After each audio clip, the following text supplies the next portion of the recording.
Ladies and gentlemen, there comes a time in every life when the questions outweigh the answers. You look around and nothing makes sense. The people who were supposed to stay walk away. The doors you prayed for remain shut. The healing you believed for hasn't arrived. And deep in the soul, you find yourself asking, why God? But here's the truth that will shift your whole foundation.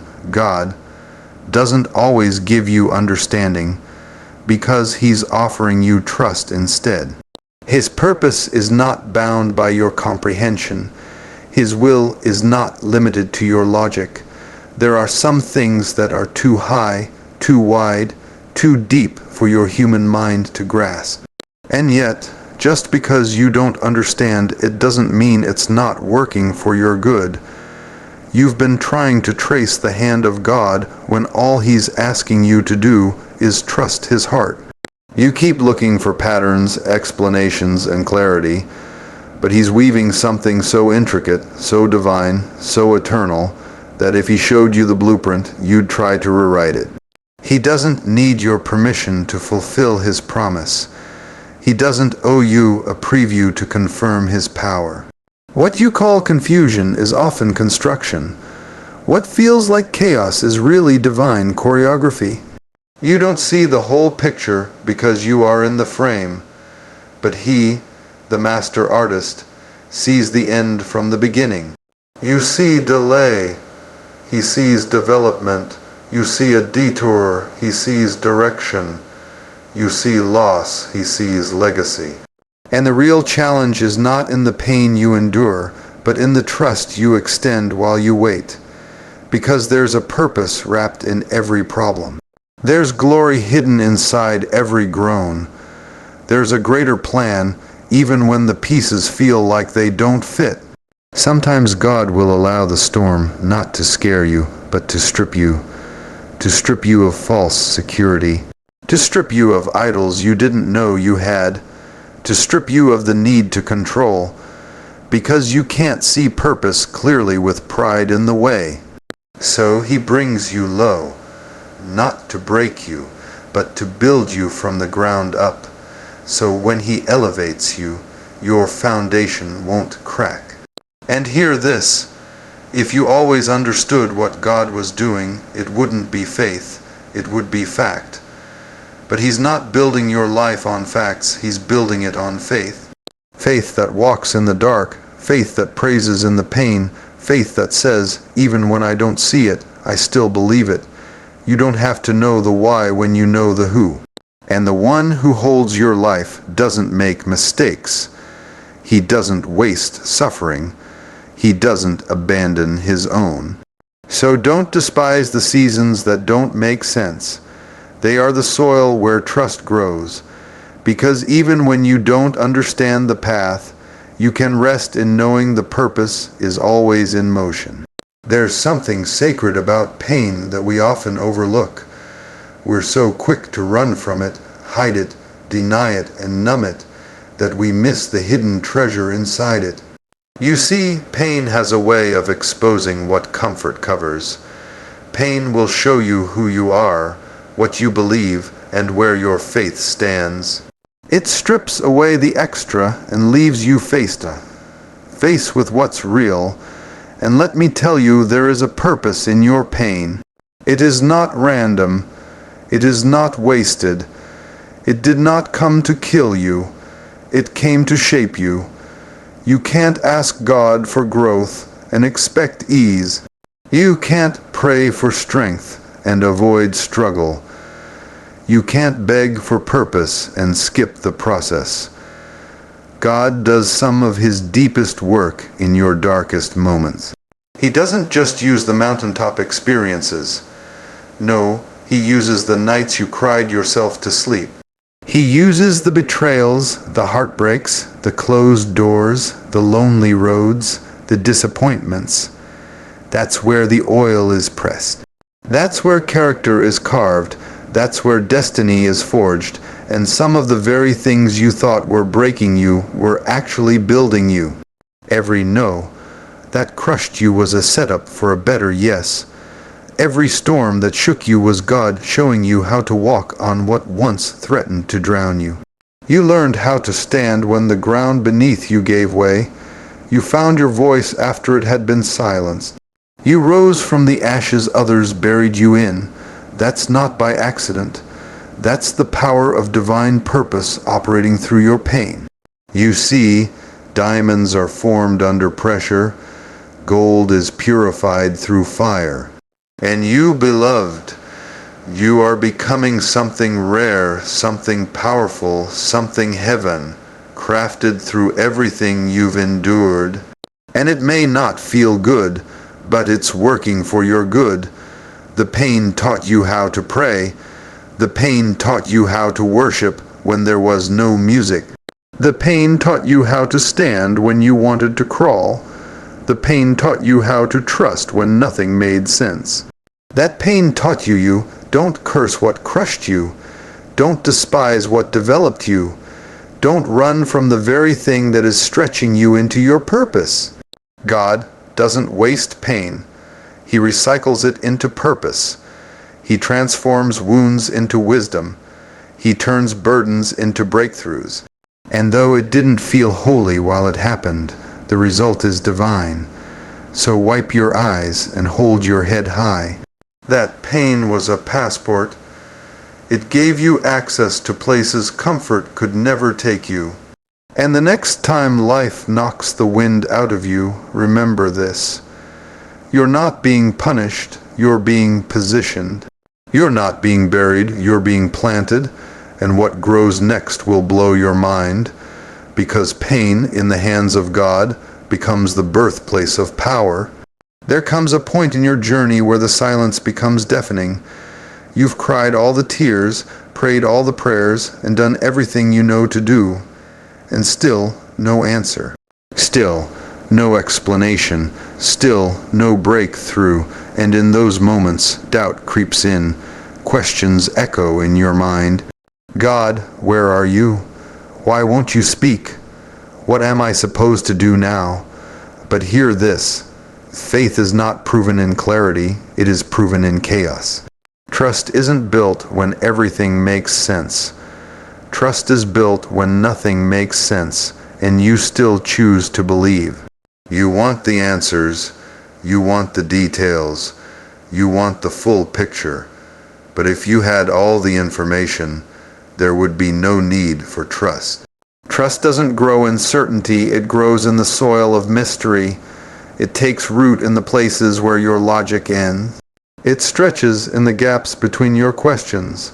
It strengthens in the silence where God seems absent, yet you keep showing up anyway. Trust is walking forward when you can't see the road ahead. Trust is lifting your hands when your heart is heavy.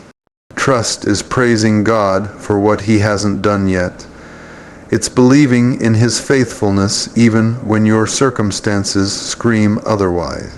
That's when real faith rises, not when the storm ends, but when you praise Him in the storm. Not when you get the answer, but when you worship while waiting for it. Some of the greatest breakthroughs are born in the tension between what you feel and what you know. You feel forgotten, but you know He promised never to leave you. You feel stuck, but you know He said all things work together for good. You feel broken, but you know He is near to the broken-hearted. It's in that tension that trust is tested, and when you choose to lean on God instead of leaning on your own understanding, that's where power is born. Stop waiting for everything to add up. Stop waiting for the path to be perfect before you move. Sometimes you have to leap with no net, pray with no guarantee, give with no return in sight, love with no assurance, and believe with no sign. Because trust doesn't depend on evidence, it depends on relationship. You don't need to know what's next when you know who holds next. So shift your focus from the why to the who, from the outcome to the presence. God may not be giving you answers, but He's giving you strength. He may not reveal the plan, but He's walking with you through it. He may not speak in thunder, but listen. He's in the stillness, in the peace that makes no sense, in the breath that fills your lungs, in the grace that keeps carrying you day by day. When you can't trace His hand, trust His heart. Because trust, real trust, is when you lean back into God even when you don't understand what He's doing. Sometimes the greatest blessings come dressed in what feels like rejection. You cried when it didn't happen. You questioned God when they walked away.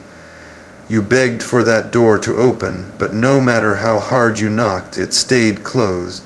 And it shook you. It made you feel forgotten, overlooked, unworthy. But what you didn't realize in that moment of pain is that God was protecting you from something that your eyes couldn't see, but His vision already knew. That door didn't close to punish you, it closed to preserve you. That person didn't walk away because you weren't enough. They walked away because they weren't assigned to where you're going. That opportunity didn't slip through your hands because you failed. It slipped through because it wasn't your harvest. And God, in His infinite wisdom, would rather break your heart temporarily than let your destiny be permanently derailed. You see, protection doesn't always feel good. It doesn't always come with peace and comfort. Sometimes it comes through pain. Through disappointment, through delays, through detours. You thought it was rejection, but heaven called it redirection.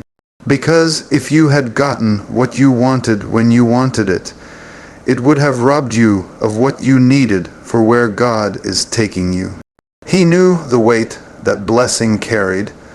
He knew that relationship would cost you your identity. He knew that job would strip you of your purpose. He knew that connection would drain your spirit dry. And because He loves you too much to let you settle for less than your calling, He closed the door. He allowed the friendship to fade. He let the offer fall through, not because He was trying to hurt you, but because He was trying to keep you. And let me tell you something, the safest place you can be is in a room God opened, not one you forced your way into. Stop crying over what didn't stay. Stop losing sleep over who didn't choose you. Stop rehearsing the pain of what slipped away. If it was necessary for your purpose, it wouldn't have left. If it was essential to your destiny, it wouldn't have failed. God doesn't subtract without the intent to multiply. He doesn't remove without the purpose to replace. And what's coming next will prove why that no had to happen. Lift your head, beloved. That closed door was not the end. It was the beginning of divine protection over your life. Trust that what left made room for what's better.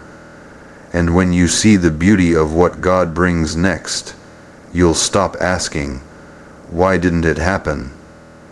And start saying, thank God it didn't. Because rejection in the hands of God is not a curse. It's a covering. Grace doesn't always come wrapped in glory.